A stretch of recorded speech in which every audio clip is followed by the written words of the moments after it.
Buenas noches, ¿qué pasa, familia? Bueno, bienvenidos otro miércoles más a Se ha quedado buena tarde. Fue chiquillo, vaya entrevista nos queda por delante. Hoy recibimos a Pablo Dors, que para muchos no necesita presentación, pero como siempre os leo un poquito sobre él. Rápidamente os digo que Pablo Dors es sacerdote, escritor y fundador de la red de meditadores Amigos del Desierto, así como de Tabor, un proyecto de monacato secular. Nace en Madrid en 1963 en el seno de una familia de artistas y se forma en un ambiente cultural alemán. Tras graduarse en Nueva York y estudiar filosofía y teología en Roma, Praga y Viena, donde se especializó en germanística, se doctora en Roma en el 96, bajo la dirección de Elmar Salman. Fue ordenado sacerdote en 1991 en la Congregación de los Misioneros Claretianos y nombrado en 2014 consejero cultural del Vaticano por designación expresa del Papa Francisco. Su obra literaria, emparentada con la de Hermann Hesse, ha sido traducida a las principales lenguas europeas y está siendo reeditada íntegramente por Galaxia Gutenberg. Su libro, Biografía del Silencio, ha superado los 300.000 ejemplares y hoy nos acompaña y está con nosotros. Así que no le quiero robar más tiempo. Pablo, ¿qué tal? Pues muy bien, porque me acabas de quitar 20 años. Has dicho que he nacido en el 83, o sea que... No. ¿Ah, sí? Pues en mi cabeza ha sonado el 63. No, pues igual escuchas más. Puede ser. Bueno, encantado de estar con vosotros. Y nada, muchas gracias, Sisi y Miguel Ángel, por esta invitación a conversar y encantado de estar aquí en Humorarte. Ay, bueno, sí. Es que vecino, espérate que no me... Aquí, vecino, hola vecino. Es que una cosa es la edad cronológica, Pablo, y otra cosa es la edad biológica. Entonces, es que te veo muy joven. Bueno, Sí. mucha gente cuando me conoce personalmente, bueno, ayer mismo que tuve una conferencia aquí en Madrid, donde vivo, pues me dicen, se te ve más joven en vivo que en la cámara, así que no os hagáis cargo de que este soy yo, porque yo soy mucho más joven de lo que parezco. No, sí, además, tanto es así que fíjate lo que le ha pasado a Miguel Ángel, que ha dicho tu verdadera edad. Exacto, muy bien, pues nada. Pues nos metemos en materia y Vamos a ello. vamos a comenzar con la pregunta obligada que hacemos a todos nuestros invitados, que sencilla, una pregunta sencilla, fácil para toda la familia. Pablo, ¿cuál es tu secreto de la felicidad?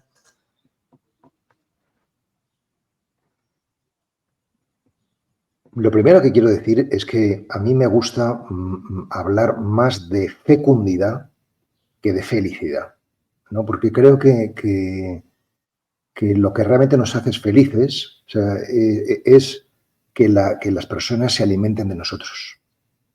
Es decir, que cuando un manzano es feliz cuando da manzanas y la gente come sus manzanas y están muy ricas, ¿no? Pues yo creo que somos felices cuando somos fecundos, es decir, cuando realmente pues nuestra vida cobra sentido para los demás, ¿no? ¿Y cuál es el secreto? Bueno, yo soy un hombre creyente y para mí el secreto es Dios mismo, ¿no? O sea, decir, claro, dicho así, pues seguramente mucha gente se queda un poco como a cuadros o fuera de juego, ¿no? Pero quizás si tuviese que decirlo en un lema, que luego habría que traducir, ¿no? Para que se entienda bien, para mí el lema sería: busca primero el reino de Dios y lo demás se te da por añadidura, ¿no? O sea, ¿qué quiero decir? Cuando decimos Dios, ¿qué estamos diciendo? Estamos diciendo el misterio de la luz y del amor. Eso es lo que significa la palabra Dios. Entonces, busca la luz, busca el amor y lo demás se te dará por añadidura, ¿no? Con esto quiero decir que si realmente, en lugar de estar preocupados por lo urgente de cada día, fuésemos a lo esencial, a lo nuclear, al fondo de la cuestión, todo lo demás se nos daría por añadidura, lo tendríamos de rebote, por así decir, ¿no? Y yo creo que esa es la clave. O sea, no estar distraídos con lo accidental, sino ir a lo sustancial, ir siempre al núcleo, ¿no? Y yo desde hace más de 10 años pues me he convertido en una especie como de promotor de la práctica de la meditación. Pues la meditación es exactamente esto, es unir a nuestro centro, al núcleo de luz que somos, ¿no? Lo más directamente posible que que podamos, ¿no? Y tomar todo lo demás como una distracción, ¿no? Si hacemos eso, pues estamos en el fondo de las cosas, no en las formas, ¿no? Y en el fondo, pues todos somos muy parecidos, ¿no? O sea, que da igual que uno sea hombre o mujer, blanco o negro, creyente o ateo, cristiano o musulmán, todos somos personas, ¿no? Y yo creo que esa es la clave, ¿no? Ir al fondo, que ahí, o ir al corazón, ¿no? Que ahí es donde todos nos podemos encontrar.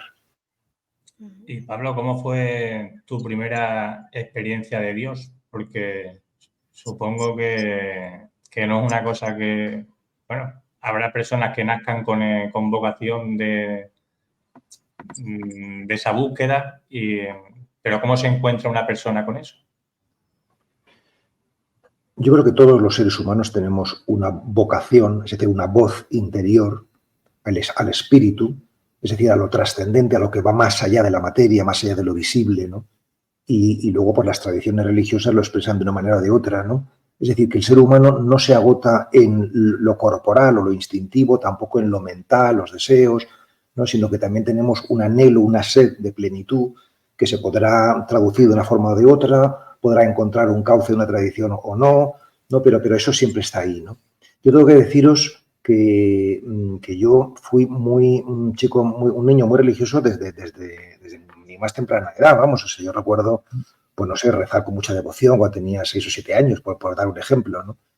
Pero sí que es verdad que no tuve una experiencia personal, intensa y fuerte hasta que no tuve 19 años, ¿no? O sea, ¿y cómo fue? Pues eso es preguntar, ¿y cómo fue que te has enamorado? ¿No? Pues lo mío fue un flechazo, ¿no? O sea, tengo un libro que se llama Entusiasmo, no es que quiera hacer aquí promoción indirecta de mis libros, pero en ese libro pues relato un poco cómo fue, ¿no? O sea, era un 23 de diciembre, era el año 82, yo tenía 19 años, estaba en mi habitación y pues lo que voy a deciros no os va a parecer nada especial, pero claro, lo especial fue como yo lo viví. De pronto tuve una sensación de presencia de Dios mismo, nada menos, ¿no? Arrolladora, abrumadora, que me llenaba de paz y de amor y de alegría, ¿no? Y duró bastante tiempo, duró, no sé, por lo menos una hora o incluso a lo mejor más, ¿no? Y cuando esto se fue disolviendo, aunque no se disolvió del todo, ¿no? Sino que permaneció en mí durante mucho tiempo, pues yo tenía claro que mi vida era para Dios. Es decir, fue una experiencia mística que tuve la gracia de tenerla de tan jovencito. Luego he tenido otras experiencias religiosas, pero no tan fuerte como esta, porque esta me dejó flipado durante más de un año. O sea, yo estuve durante más de un año que lo veía todo luminoso, todo el mundo me parecía amable, solamente me interesaba amar a los demás, no estaba distraído con tonterías. Es decir, pues fue pues una irrupción de estas que cuentan algunas cosas que han tenido, pues yo tuve ese privilegio, ¿no? Luego a partir de ahí empezó la decadencia.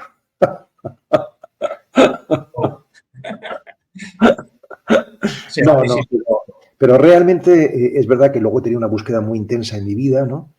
Y ahora, que ya he cumplido 60, han pasado 40 años de aquello, puedo decir que después de muchas vueltas y vueltas y vueltas, soy ese jovencito que tuvo esta experiencia, porque realmente esto es lo que me interesa de la vida.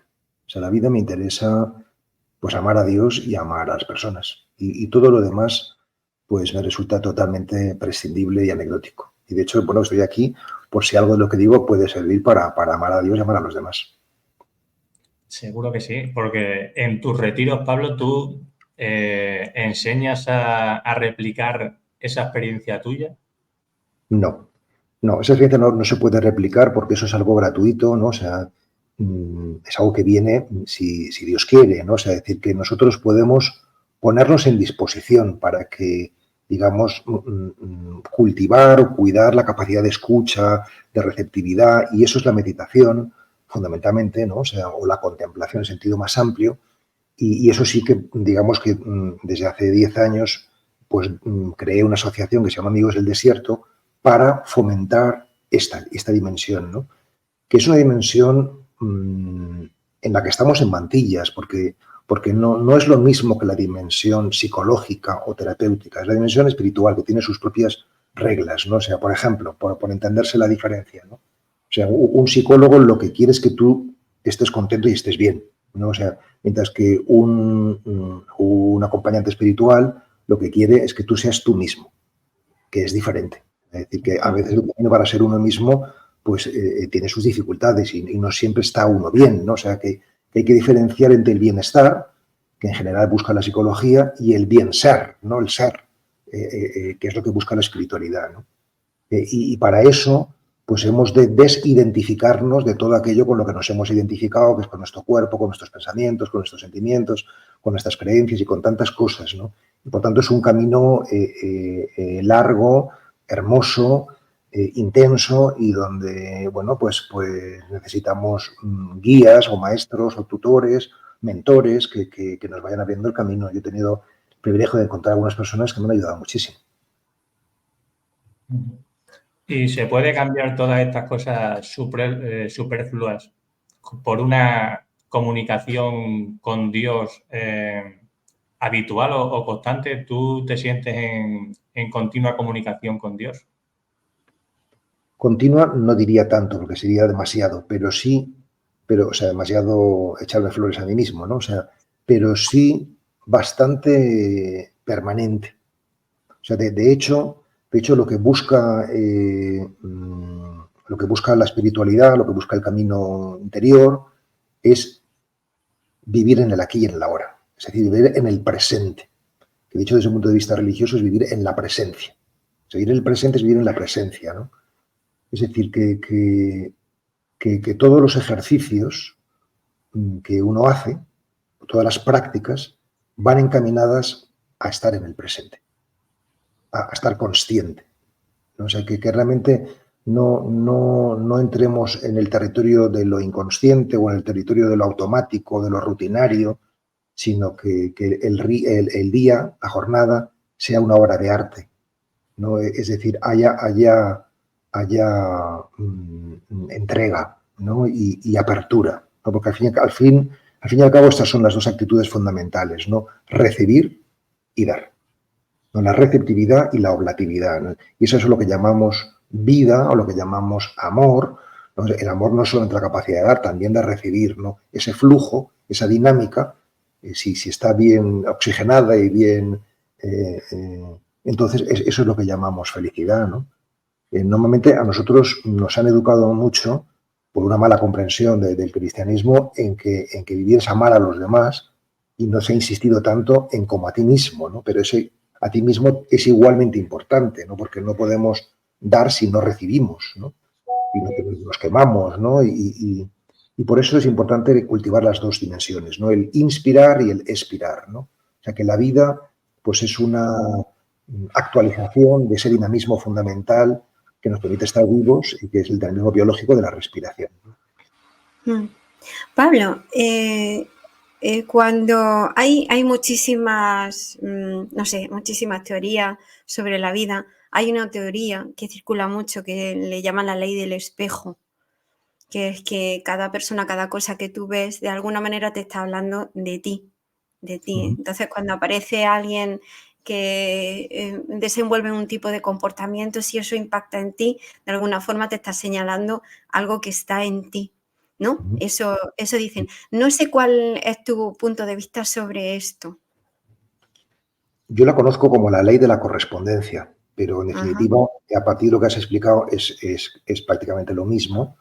De hecho, si se busca en internet ley del espejo, vais a encontrar un cuento, escrito por un cuento terapéutico, no literario, escrito por un japonés que ahora mismo no me acuerdo del nombre, y que habla sobre el arte de perdonar, ¿no? O sea, decir, que es precioso, lo recomiendo a todos los que lo estén escuchando ahora esta conversación, ¿no?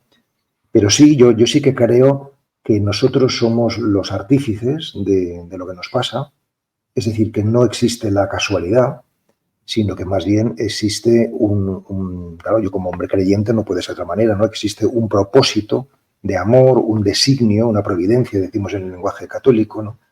Y que por tanto la vida nos va devolviendo aquello que vamos sembrando, ¿no? Por tanto, algo hemos sembrado nosotros tres para encontrarnos en este momento Sí. juntos. No creo que sea algo casual. Bueno, ha coincidido, no es que haya coincidido, no, sino que es una sincronía, una sincronicidad que nos corresponde, ¿no? O sea, es decir, a mí me correspondía conoceros y a vosotros os correspondía conocerme a mí, seguramente pues porque estamos en una sintonía que tiene muchas cosas en común, ¿no? Que tiene que ver con la búsqueda de la plenitud, tiene que ver con el deseo de colaborar positivamente en la vida de los demás y otras tantas cosas, ¿no?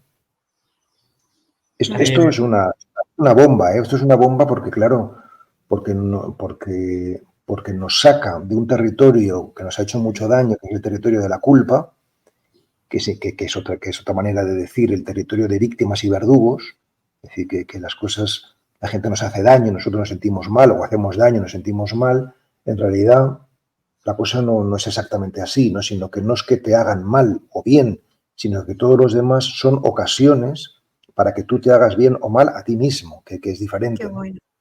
Sí, y entonces, saliendo de ese territorio de la culpa, entramos en la autorresponsabilidad, que es algo mucho más sensato, ¿no? Y que nos hace mucha más justicia, ¿no? Es decir, que no solamente se trata de respetar la realidad, es decir, no intervenir ante lo que sucede, que esto nos cuesta porque tenemos mucho afán intervencionista para mejorar, porque pensamos que nuestra idea de las cosas es mejor de lo que las cosas son, sino también asumir, es decir, hacernos cargo de lo que nos pasa dentro, autorresponsabilizándonos, ¿no? Si, por ejemplo, yo siento tristeza ante un evento, pues la tristeza es mía, no está en el evento, la pongo yo y por tanto me debo hacer autorresponsable de esto, ¿no? Has dicho una palabra, Pablo, que creo que podríamos andar un poquito sobre ella, si te parece bien, que es la palabra perdón. Porque la palabra perdón tiene mucha tela. Da lugar no sé, no sé qué. Hay una imagen de una película, La lista de Schindler. Siempre que hablo del perdón me viene en La lista de Schindler cuando el capitán este alemán, Schindler, se da cuenta que a través de alzar su ego con el perdón, yo te perdono, conseguía que no matara a más, porque a él se levantaba y los mataba por diversión, ¿no? Y entonces, a través de abrirle esa línea de superioridad, entre comillas, de yo te perdono, conseguía que no lo hiciera, ¿no? Entonces, ¿qué es realmente el perdón? Es una pregunta muy bonita que requeriría casi una conversación casi exclusivamente Sí, sobre el asunto, ¿no? sí, sí.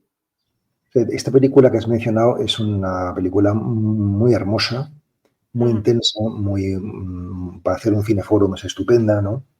A mí me impresiona de esa película que este protagonista que libera a muchos judíos de la muerte segura, ¿no?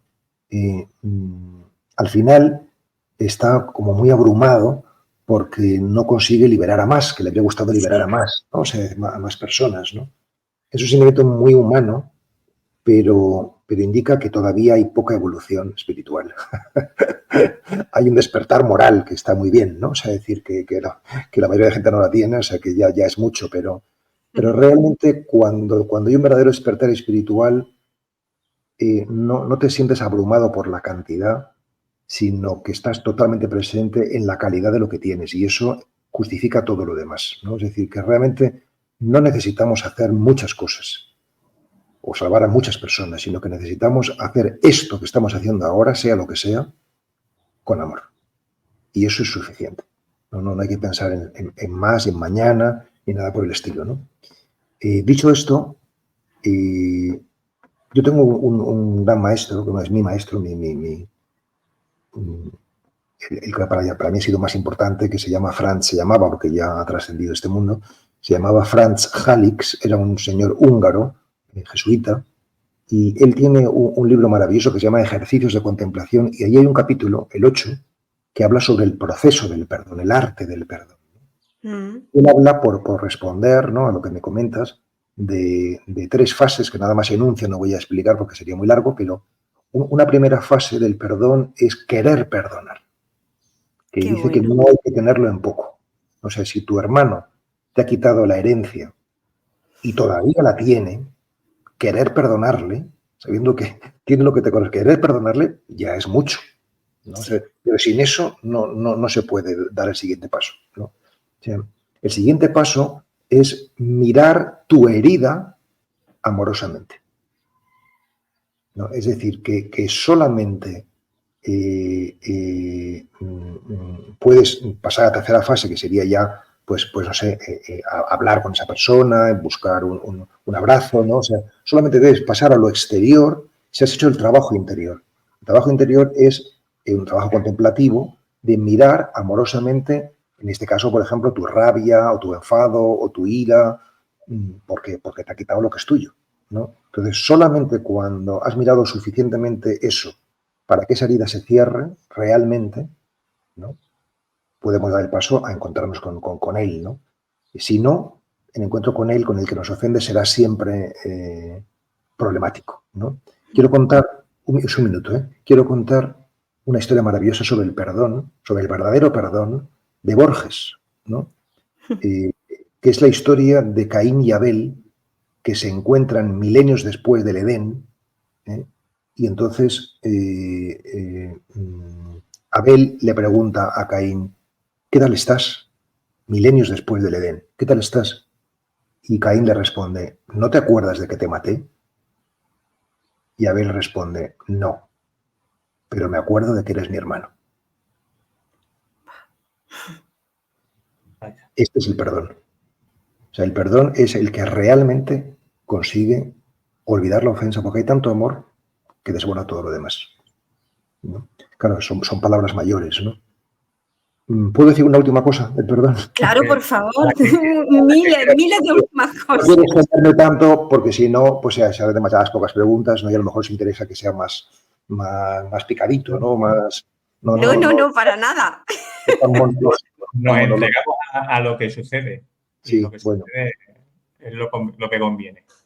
O sea, el tema del perdón, bueno, esto que os acabo de contar del proceso no es muy bonito y seguramente muy práctico, ¿no? para nosotros. Pero hay algo que a lo mejor no es tan práctico, pero es, digamos, más metafísico, más esencial y que sí que conviene saber, ¿no? Y es que lo que uno tiene que comprender, en el fondo, para poder vivir este asunto del perdón en plenitud, es que no hay nada que perdonar. Esto es lo que uno tiene que comprender, es decir, que todo ha sido perfecto y necesario. Pero claro, estos son palabras mayores, ¿no? O sea, que en realidad no ha habido ofensa, sino que ha habido una situación de aprendizaje, ¿no? Eres tú que te lo tomas como una ofensa, ¿no? Pero eso no te lo ha hecho la vida, sino que de alguna manera tú eres responsable, que va en la línea de lo que hablábamos antes, ¿no?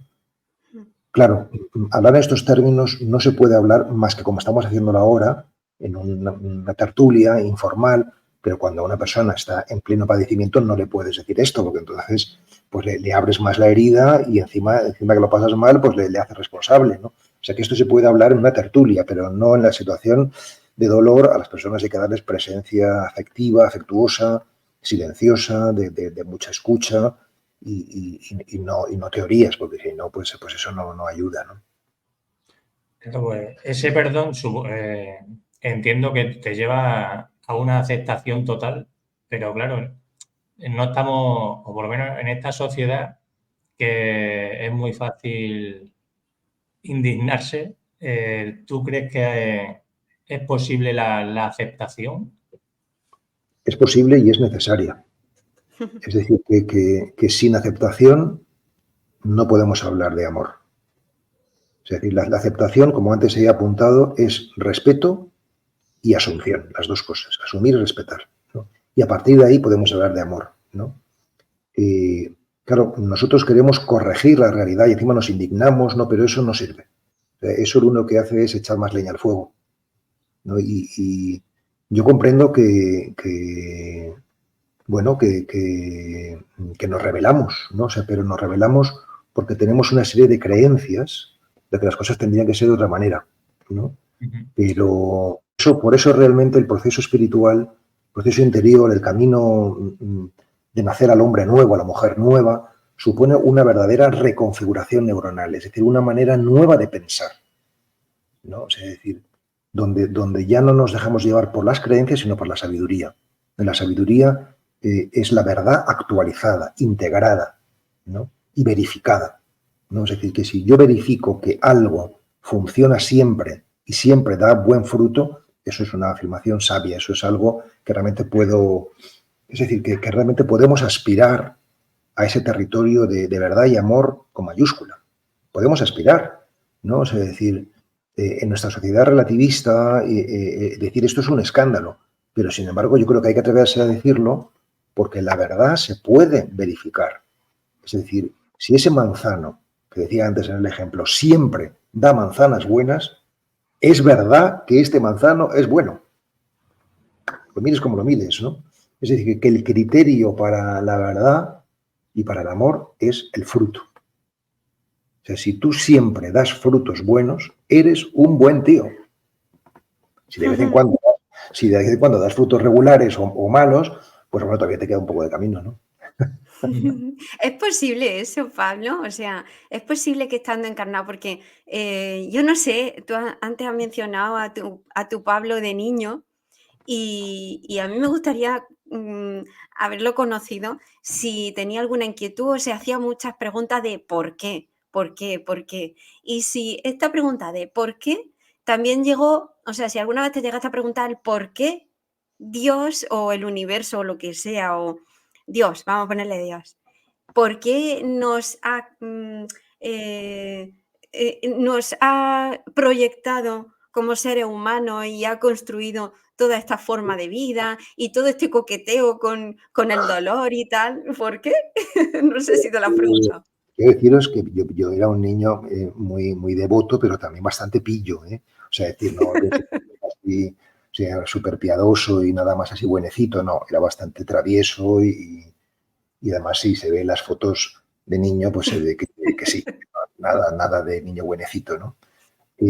Pero sí es verdad que desde muy joven, desde muy adolescente, yo me hacía estas preguntas pues trascendentes, ¿no? Sobre la vida en el más allá, sobre cómo sería, ¿no? Y incluso ya con 13 años, que ya es un adolescente, ¿no?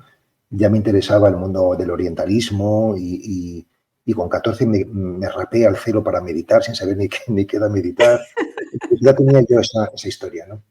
Y luego decir, en la línea de lo que estás comentando, que yo sí que creo que en este mundo y en esta carne inmortal en la que estamos encarnados, ¿no? Sí que es posible la iluminación. O sea, lo digo por dos motivos. Primero, porque yo me veo a mí mismo hoy muchísimo mejor que hace, no sé, 5 años o 10 años, ¿no? Es decir, que realmente hay un progreso.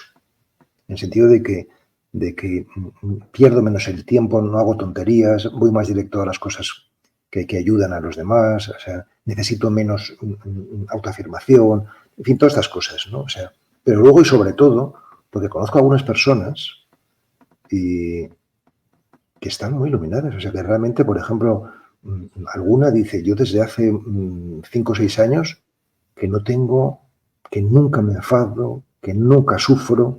O sea, es decir, cuando te dicen eso, pues es que tú puedes decir, pues están diciendo una bola, están mintiendo, pero ¿por qué vas a dudar? Si te lo dice alguien conocido y querido, es como si tú me lo dices porque tengo que dudar de ti. Digo, pues qué maravilla, sí, ¿no? Que ya has trascendido el sufrimiento, no necesitas sufrir más, ¿no? O sea, y luego, ¿por qué? ¿Por qué ha hecho Dios las cosas así? No, claro, seguramente habrá que estar en otro nivel de conciencia más alto para entender la razón, pero en este nivel en el que estamos, seguramente nos es suficiente saber que se trata de una escuela de almas o de un aprendizaje, ¿no? Es decir, que en ese sentido, pues todos pasamos por la etapa de la inocencia, que es la etapa de los niños, ¿no? La etapa de la ignorancia, que es la etapa que es lo que nos trae la cultura, ¿no? Que nos hace todos ignorantes, ¿no? Y la etapa de la sabiduría, que es a la que aspiramos, ¿no? Y en esa etapa de la ignorancia, pues hay error, y hay equivocación, y hay sufrimiento, ¿no? O sea, y tantas veces el despertar o el ir despertando, porque tampoco tiene que ser algo puntual y fulminante, pues pues es un proceso de toma de conciencia de nuestros errores que se produce con un punto de saturación donde uno ya no quiere sufrir más y empieza a abrirse a algo pues más profundo y más verdadero, ¿no? Y para iluminarse hay que hacer algo muy especial. ¿Cómo ve el tipo de retiro? ¿Puede ser beneficioso aislarse, por ejemplo, hacer un retiro de estar 7 días tú solo en una cabaña? Que eso, igual alguien se ilumina, pero igual alguien se vuelve loco haciendo ese tipo de práctica, o a lo mejor claro, algo de silencio en sí. comunidad. Yo de entrada no lo recomendaría así a nadie, vete 7 días solo si no han hecho antes otras cosas, ¿no? O sea, es decir, que empezaría yo con una horita, antes de una horita de Empieza con una horita tú sola, ve qué tal te va, ¿no? Si te soportas a ti mismo y después ya. Claro. No, o sea, es verdad que hay gente que tiene más capacidad de soledad, ¿no? O sea, que otros, pero realmente estar tú solo, sin nada. Claro, si tienes televisión, libros, móvil y tal, pues entonces ya estás entretenido, ¿no? Pero tú solo, sin nada, sin ningún estímulo externo, sin ver a nadie un cierto tiempo, no es fácil. Más bien es difícil, ¿no? Es decir, que yo creo que pocas personas consiguen estar más de 2 o 3 días sin ni un solo estímulo externo, ¿no? O sea, que realmente estás remitido a ti mismo. Para eso tienes que tener un gran cultivo interior, ¿no? Entonces, bueno, en el camino que yo ofrezco, los retiros son primeramente más breves, ¿no? De un fin de semana, y luego ya van siendo un poquito más largos, y luego siempre son acompañados, porque no es lo mismo estar tú totalmente aislado que ver a otros que están en lo mismo, ¿no? No es lo mismo meditar tú en tu habitación que meditar con 30 personas más, porque eso te da mucha energía, ¿no? Que hay mucha fuerza puesta en lo mismo, ¿no? Y eso te estimula, ¿no? Y luego ya sí, en algún momento puede ser en soledad, ¿no? Pero es un camino, es una progresión, ¿no? También creo que bueno, la vida está hecha así, ¿no? De que tú te levantas por la mañana y sales y te recoges por la noche y descansas, ¿no? Es decir, que hay un momento de extraversión y un momento de intraversión. Entonces, los dos movimientos son necesarios. Es necesario la expansión, pero también el retiro, también retirarse, ¿no? Puede ser en algún lugar especial, puede ser en tu casa, pero retirarse de verdad, ¿no? Entonces, yo creo que ese movimiento doble de inspirar y expirar que decíamos antes es fundamental, ¿no? Y por eso quizás el nuevo paradigma del mundo contemporáneo es la interioridad, porque hemos hecho una cultura de salir, viajar como locos, internet, todo hacia afuera. Entonces, por eso es importante aprender a volver. Y hay que hacer, iluminarse, ¿es más fácil de lo que parece o es más difícil? Porque hay muchas personas ofreciendo hay muchísima oferta, ¿no? O muchísimos caminos, y a lo mejor hay demasiado despiste con respecto a eso también. Pues mira, voy a hacer un comentario gracioso, pero tú estás muy iluminado hoy, Miguel Ángel. Ah, que sí, Se te ve súper iluminado. Pero es verdad que sí, que hay muchos libros, muchas formas de decirte cómo iluminarte, ¿no? Y sí es interesante a ver qué nos cuenta nuestro Pablo sobre esto. Bueno, pues yo sí que creo que hay bastante despiste, ¿no? Aunque también creo que es bueno que se hable de esto, ¿no? Porque significa que cada vez hay más sed, ¿no? Y más búsqueda, ¿no? Y en ese sentido, yo suelo decir que el desprestigio actual de la religión ha generado un cierto prestigio de la espiritualidad, ¿no? Y que la diferencia entre religión y espiritualidad es que la religión es la copa y la espiritualidad es el vino, ¿no? Y lo que nos interesa es el vino, evidentemente, beber, ¿no? Y saciarnos, ¿no? No quedarnos en la copa. Entonces, la copa te ayuda, pues bienvenido sea, pero si no, pues habrá que buscar dónde beber, ¿no? Bueno, el problema es hacer un mito del despertar, un mito de la iluminación, ¿no? Entonces lo convertimos en algo, pues, inalcanzable o cuando realmente lo importante no es llegar a ningún sitio, sino estar de verdad donde estamos, ¿no? O sea que yo suelo decir que Cristo dijo, yo soy el camino, no dijo yo soy la meta, ¿no? Es decir, que si estamos realmente totalmente presentes en donde nos toca estar, en esta conversación, lavando los platos, recogiendo a los niños en el colegio o a cada uno lo que nos toque, pues pues estamos ya en el camino del despertar, estamos ya en el camino de la iluminación, ¿no? Entonces, no mitificarlo, ¿no? Esto ayuda y, desde luego, no sé, para mí el camino de la iluminación, que es el camino de la mística, en definitiva, presupone el camino ético y el camino ascético, ¿no? El camino ético significa el camino de hacer el bien. O sea, tú no puedes aspirar a meditar y a iluminarte si te dedicas a robar bancos y dedicas a pegar tiros. O sea, la cosa no funciona así. O sea, que tienes primero que intentar, pues como decimos en el cristianismo, cumplir los mandamientos, ¿no? Pues honrar a tus padres, no mentir, respetar tu sexualidad, cuidar el medio ambiente, tantas cosas, ¿no? Es decir, que si esas cosas no las hacemos, pues es difícil que todo otro pueda tener lugar, ¿no?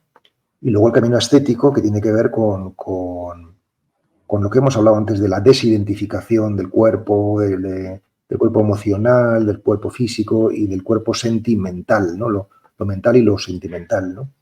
Porque las emociones son genéticas, pero los sentimientos son culturales, ¿no? Y entonces, bueno, el trabajo estético es el cultivo de la interioridad, en definitiva, ¿no?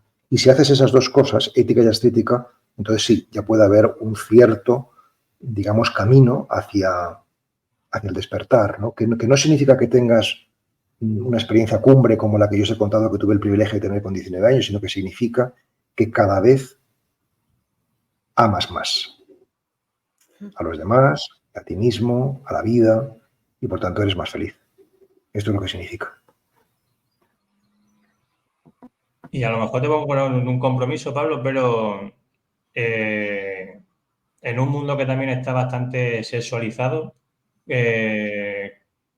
¿cómo o qué relación con la sexualidad es la que nos lleva más hacia la divinidad o hacia nuestra iluminación o hacia nuestra paz? Cuando has dicho, te voy a poner un compromiso, digo, ya viene la pregunta sobre el sexo, seguro. Ya lo sabía. Bueno, el sexo sigue siendo, en el fondo, un tabú, porque si no, no habrías dicho un compromiso, ¿no? Es decir, que hay algo ahí detrás, ¿no? Es decir, que hay dos territorios que son siempre problemáticos, que son el dinero y la sexualidad. Es decir, que en el caso, por ejemplo, de la Iglesia, ¿no? Todo bien hasta que hables de dinero, entonces ahí ya no, eso ya no funciona, ¿no? O sea, y sin embargo, por ejemplo, no hay tradición religiosa que no hable sobre preceptos dietéticos y preceptos sexuales, es decir, sobre cómo vivir la sexualidad y cómo vivir nuestra relación con la comida. Es decir, que realmente el camino espiritual tiene que tocar estas cosas, ¿no? ¿Por qué? Porque somos seres no puramente espirituales, sino que vivimos en una condición carnal, ¿no? Y por tanto hay que hablar del alimento y hay que hablar de la relación sexual, ¿no? Pues, bueno, la sexualidad tiene una dimensión física, claramente, tiene una dimensión psicológica, ¿no? O sea, o mental, y tiene una dimensión, digamos, más espiritual, ¿no?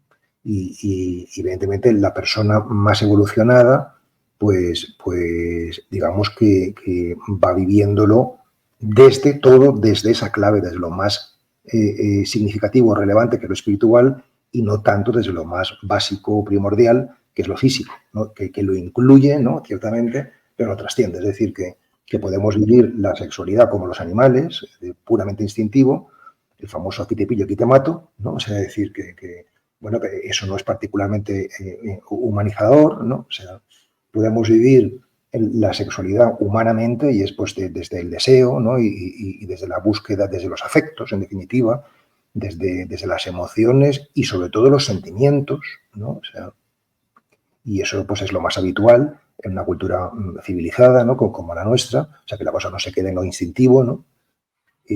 Pero también podemos vivir desde una dimensión más espiritual, ¿no? Es decir, que la relación con la pareja sea el otro sea tu cónyuge o tu pareja sea fundamentalmente un cómplice para ir a Dios o para ir hacia la vida con mayúsculas, si queremos decirlo en lenguaje más secular, ¿no? Más laico, ¿no?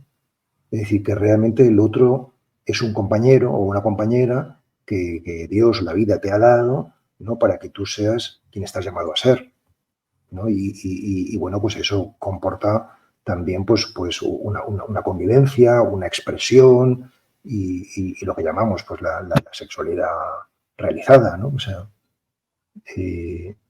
por ahí iría un poco lo que yo puedo aportar sobre esto.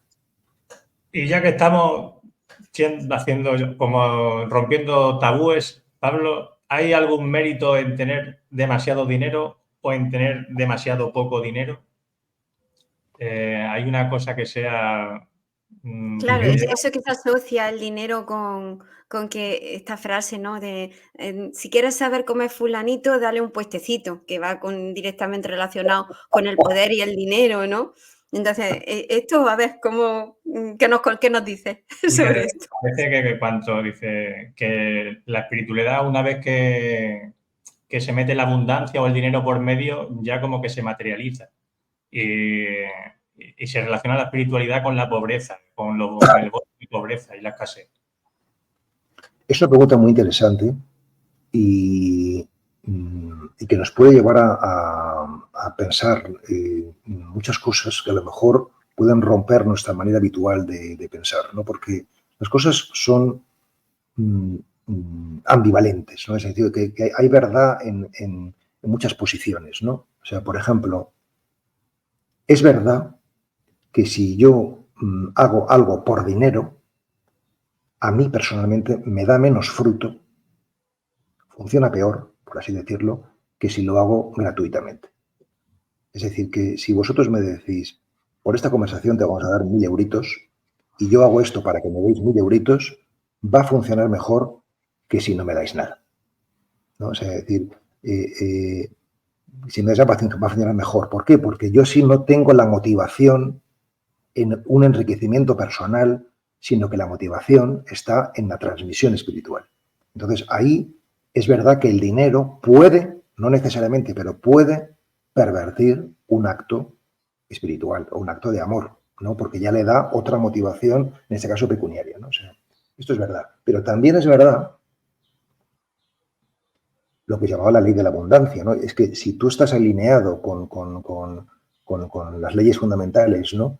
En este caso, por ejemplo, la ley del amor, de realmente entregar algo de manera altruista porque piensas que realmente puede ayudar a los demás, ¿no?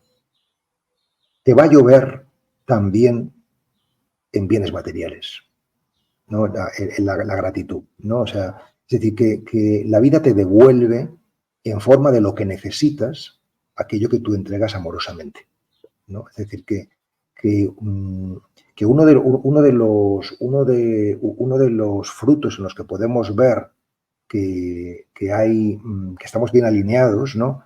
Es la salud, ¿no? Y otro es los recursos económicos, ¿no? Es decir, claro, decir esto pone muy nerviosos a los que tienen muchos problemas económicos, ¿no? Porque entonces, ¿qué pasa? ¿Que yo no estoy alineado? Pues seguramente. Seguramente, ¿no? Es decir, es que estar alineado no es nada fácil, ¿no? O sea, es decir, supone muchas cosas, ¿no? Es decir, que vais a decir, entonces hay injusticia en el mundo espiritual. No es que haya injusticia, sino que hay distintos puntos de partida. O sea, igual que hay distintos puntos de partida genéticos, ¿no? Es decir, y distintos puntos de partida culturales. No es lo mismo nacer en el Congo que nacer en Estados Unidos, en Australia, ¿no? Pues también hay distintos puntos de partida espirituales. Hay gente que nace con más nivel de conciencia que otros, ¿no? O sea, y entonces, pues, no es que sea injusto que uno esté en el colegio o esté en la universidad, sino que el niño tiene que estar en el colegio y el adulto tiene que estar en la universidad. A cada uno le corresponde lo que le corresponde, ¿no? Es decir, que sí que hay un vínculo, yo creo que claro, entre el espíritu y la abundancia. Pero también es cierto lo que decía Jesús, no podéis servir a Dios y al dinero, ¿no? Es decir, que si realmente tu propósito fundamental es el dinero, entonces no es Dios.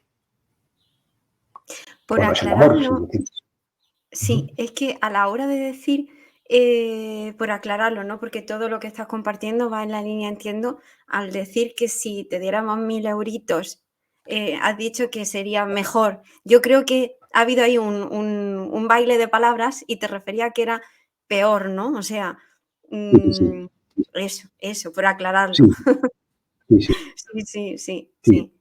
Y se me ocurren Sí, lo cual muchísimas no más quiere, preguntas, no quiere decir que un trabajo espiritual no merezca ser, digamos, retribuido económicamente. Claro, Claro que no merece ser retribuido porque cada uno tiene que trabajar en lo que sabe y lo que puede, ¿no? O sea, pero que ese no debe ser el propósito fundamental por el cual tú lo haces, ¿no? O sea, sí, sí, y si lo haces por ese propósito fundamental, entonces es que realmente tu trabajo no es espiritual, sino es un trabajo de función, no de misión. Es decir, que tú necesitas eso para vivir, ¿no? O sea, es decir, pero si no necesitas, ¿para qué lo estás buscando? Entonces nada más está motivado por avaricia o por deseo de acumulación o por inseguridad o por otras cosas que no son buenas, ¿no? mm. A mí se me Creo que viene estamos cuando aterrizando mucho el discurso, está muy bien. sí, Está muy bien lo de aterrizar, ¿no? Para no quedarnos en grandes teorías, sino ver que todo esto nos redunda en cosas muy concretas, ¿no? sí, sí. Se me viene a la cabeza, para mí la figura de Jesús ha sido muy influyente y alguien que yo personalmente he respetado mucho y admiro mucho. Y se me viene a la cabeza muchísimas veces durante el día algunas palabras suyas, ¿no?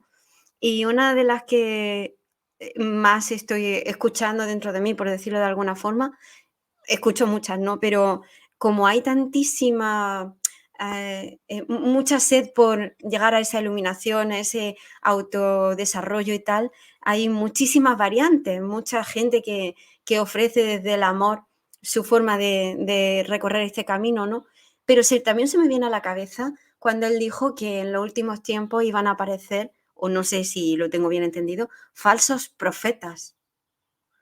No sé cómo lo ves tú, eso si hoy, esto lo ves, de una forma más clara o si quiere decir algo, no lo sé. Bueno, no sé, yo creo que siempre ha habido, digamos, impostores o fraudes, ¿no? O sea, por un lado, seguramente hoy también, ¿no? O sea, y luego seguramente también hay mucha gente que tiene buena voluntad, que no es que sean falsos profetas, sino que tiene buena voluntad, pero su comprensión pues todavía es limitada y por tanto lo que ofrecen pues está lleno de confusión vamos, yo mismo muchísimas cosas que he ofrecido en el pasado, yo hoy no las suscribiría, ¿no? Y yo tenía buena voluntad, pero realmente pues no lo había entendido del todo bien, ¿no? O sea, y seguramente en el futuro pasará lo mismo porque yo sigo creciendo, ¿no? Y sigo evolucionando. Entonces no es cuestión de que sea un falso profeta, sino que cada uno ofrece pues lo que sabe, lo que tiene, ¿no? Qué bueno. Y yo creo que hay que juzgar, o mejor dicho, hay que evaluar mmm, por los resultados, ¿no? Es decir, que si a ti realmente por ejemplo, hay gente que viene a hablar conmigo y yo les pregunto, ¿pero tú estás haciendo una terapia? Sí. ¿Qué tal? Pues muy bien. ¿Cuánto tiempo llevas? No sé, 10 años o 7 años o tal. ¿Y tú has notado realmente que en esos 7 años de trabajo semanal ha habido una mejora significativa? Bueno, no mucho y tal, pero me mantiene. No sé si tú 7 años, una persona semanal, no estás mucho mejor. O sea, si tú vas 7 años al gimnasio, o sea, tienes que estar muy tonificado. Si estás muy gordito y mal, pues es que tienes que cambiar de gimnasio, tío. O sea, este no te está ayudando, ¿no? Es decir, que a veces no somos capaces de poner los remedios porque, bueno, sancionamos lo que hay como si no pudiera haber otras cosas, ¿no? Yo creo que hemos de buscar aquello que realmente nos hace crecer y nos hace vivir en mayor plenitud, no conformarnos en fin, con lo que hemos encontrado, que más o menos para ir tirando. Entonces, ya claro, si lo que quieres es ir tirando, pues, aunque a veces ir tirando es mucho, ¿eh?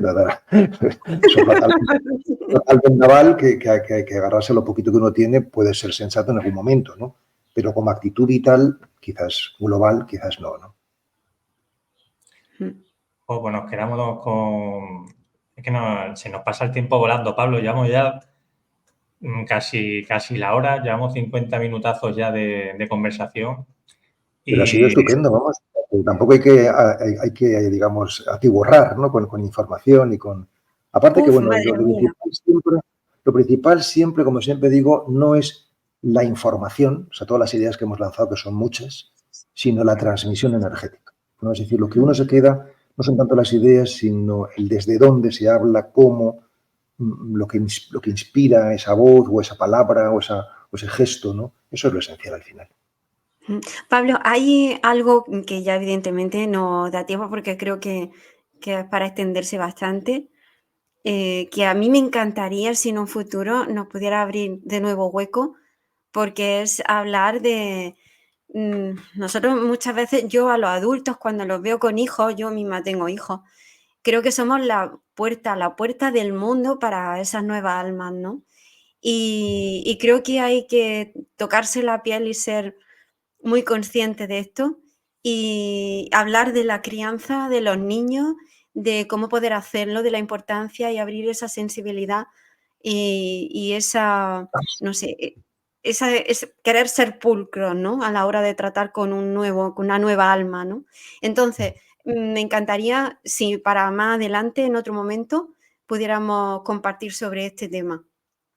Bueno, por supuesto, ¿no? O sea, que si Dios quiere, pues en el futuro podemos volver a hablar, Claro. pero vamos, ya puedo decir algo, aunque sea nada más una sentencia, ¿no? O dos sentencias, ¿no? O sea, una primera es que yo creo que hoy con los niños pequeños hay una obsesión de cercanía y de presencia que no sé hasta qué punto es excesiva, ¿no? O sea, es decir, que yo recuerdo que nuestros padres o mis padres, vamos, en fin, cuando yo era un niño, estamos hablando de los años 60 nada menos, ¿no? Pues me dejaban muchas tardes a mi bola, ¿no? O sea, jugar ahí en la calle al fútbol y estaba muchas horas sin estar con ellos, ¿no? O sea, que no haya una omnipresencia de los padres que no sé hasta qué punto es excesiva, ¿no? O sea, eso por lo que se refiere a los niños. Y por lo que se refiere a los adolescentes,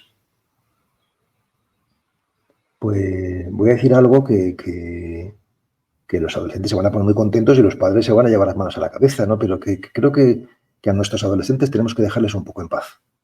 Qué bueno. ¿No? Es decir, que no tosigarles, no querer llevarles por lo que nosotros pensamos que es lo que tendrían que hacer, ¿no?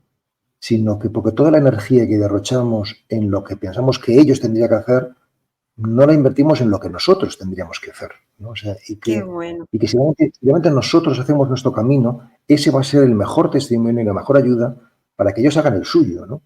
Y entonces muchas veces el preocuparse demasiado por los demás es un índice de que no te estás preocupando lo suficiente por ti mismo, ¿no?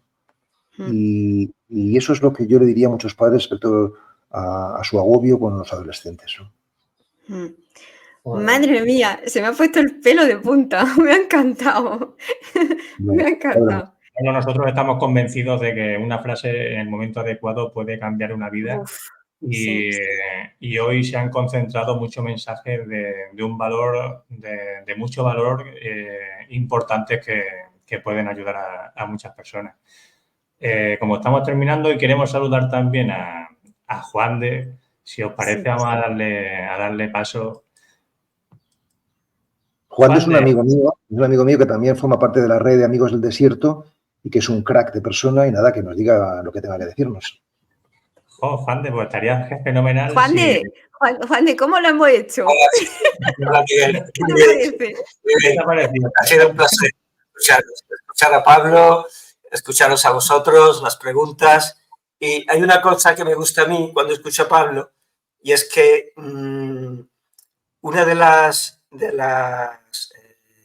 formas de aprender, ¿no? O una de las cuestiones más importantes a la hora de aprender es la repetición. La repetición. Escuchar las cosas una y otra vez. Escucharlo una y otra vez. Porque así es como va calando dentro de nosotros. Así es como vamos comprendiendo, ¿no? Comprendiendo las cosas que vamos escuchando. Por la repetición. Esto me parece fundamental. Es un consejo muy bueno que os acaba de dar Juan de. Yo, por ejemplo, desde hace un tiempo, para no olvidarme y para integrarlo, me repito a mí mismo todos los días estas 3 frases. Primera, todo tiene un propósito de amor. Segunda, todo el mundo lo hace siempre lo mejor posible. Si empezamos a discutir, pero todo el mundo lo hace siempre lo mejor posible. Y tercera, nadie ni nada externo puede quitarme la paz. O sea, decirme estas 3 frases me han ayudado mucho. Y eso es, como dice Juan de, la repetición, ¿no? Que posibilita la integración. Sí. Pues yo creo que lo que Juan en el fondo quería decir es que tenemos que repetir en otra ocasión. Para que se Y yo convierta en un pillo supuesto. la palabra, pillamos la palabra. De verdad que ha sido fabuloso. Esto es lo que Has se llama, compartido. Buah, me ha encantado. escuchar lo que cada uno quiere. Un ejemplo clarísimo, ¿no? Yo me quedo con lo que me interesa. Pero aprovechando a Juan de, ya cuéntanos cuál es tu experiencia, tu secreto de la felicidad. Sí. Mi secreto de la felicidad creo que es el perdón. Yo creo que es la experiencia del perdón, que se ha nombrado aquí antes, ¿no? Yo creo que esta experiencia es la que a mí me ha llevado a reconciliarme con el mundo y a abandonar el rencor y el resentimiento y a limpiar mi corazón, la experiencia del perdón. Y la experiencia del perdón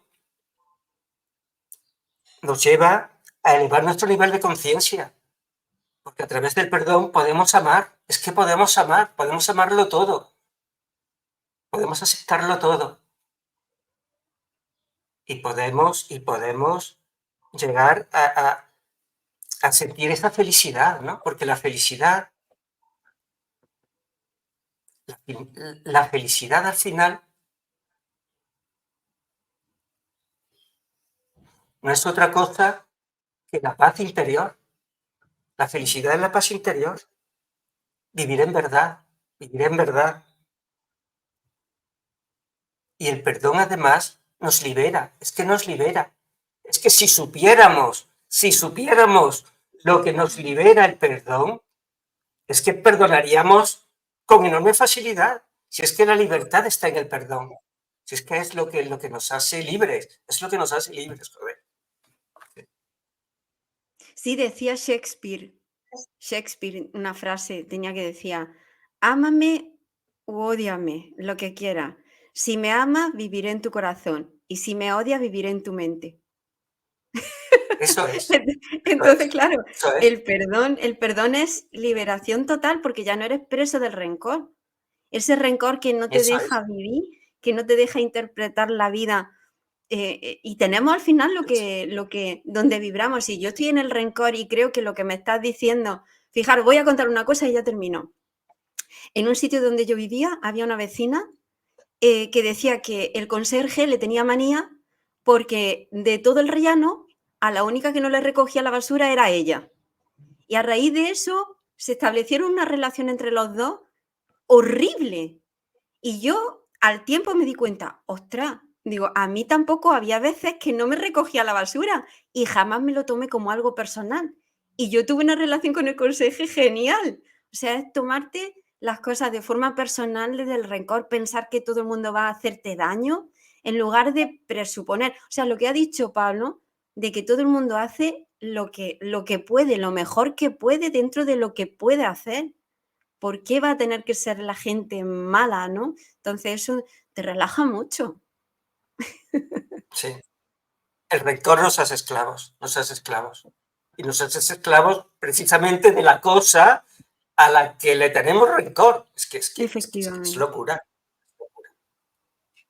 Pues ahora es el momento de dar el siguiente paso. Hemos hablado del amor, de la aceptación, hemos hablado del perdón y ahora es el momento de la gratitud y de daros las gracias por vuestra presencia, por todo lo compartido, por vuestra compañía. Ha sido espectacular, ha sido un placer enorme y un honor. Pablo, yo también lo he disfrutado mucho. Gracias por vuestra confianza. También yo lo he disfrutado mucho. También agradezco a Juan de que es amigo del desierto, de esta asociación que hemos fundado hace una década ya. Para sí, quien quiera más información. Porque me ha gustado mucho, Juan, de lo que has dicho, ¿no? Y siempre, y sobre todo desde dónde lo dices, ¿no? Me resulta muy, muy, muy creíble, ¿no? Y nada, pues hasta la próxima, si Dios quiere, ¿no? Pero espera, porque ahora llega tu mensaje a la humanidad, nosotros nos quedamos en un segundo plano Y cuando termine yo pongo una pantalla fija, no os desconectéis, que ahora nos despedimos 5 minutitos Vale. cuando tú termines. Después nos quedamos 5 minutillos y nos despedimos. Bueno, Juan de. Juan de, gracias. Muchísimas Gracias. Gracias. Sí, que nos vemos ahora. Dejo aquí Sí, a este buen mozo. muchísimas gracias, Pablo, ¿eh? Jo. Muchas gracias. Hasta ahora, gracias. Chao, un placer. Bueno, pues cuando me han dicho que dé un mensaje a la humanidad, me he quedado así pensando en una obra de teatro que vi hace muchos años y que leí también, de Ionesco, que es un dramaturgo que la obra sobre las sillas, ¿no? Y de quiere dar un mensaje a la humanidad, y toda la obra es, bueno, que va a preparar para dar ese mensaje, ¿no? Y cuando va a darlo se queda en silencio. Y también he pensado, cuando me han dicho esto de dar un mensaje, ¿no? Que cuando a Jesús de Nazaret, el maestro de maestros, le preguntan qué es la verdad, pues él se queda callado. Y seguramente si hacemos silencio, si callamos, pues comprenderemos cuál puede ser ese mensaje. Para mí, y eso sí que sería ya el mensaje, es este. Es el mejor servicio que podemos dar a la humanidad, es nuestro propio crecimiento interior. O sea, que realmente cuando nosotros estamos bien, difundimos el bien, no podemos por menos, no podemos por menos de irradiar lo que somos. Porque esto funciona por contagio o por ósmosis, ¿no? Así que ojalá que pongamos nuestro centro en el crecimiento interior, porque eso va a redundar en beneficio de los demás. Gracias por vuestra escucha. Hasta pronto. Hasta siempre.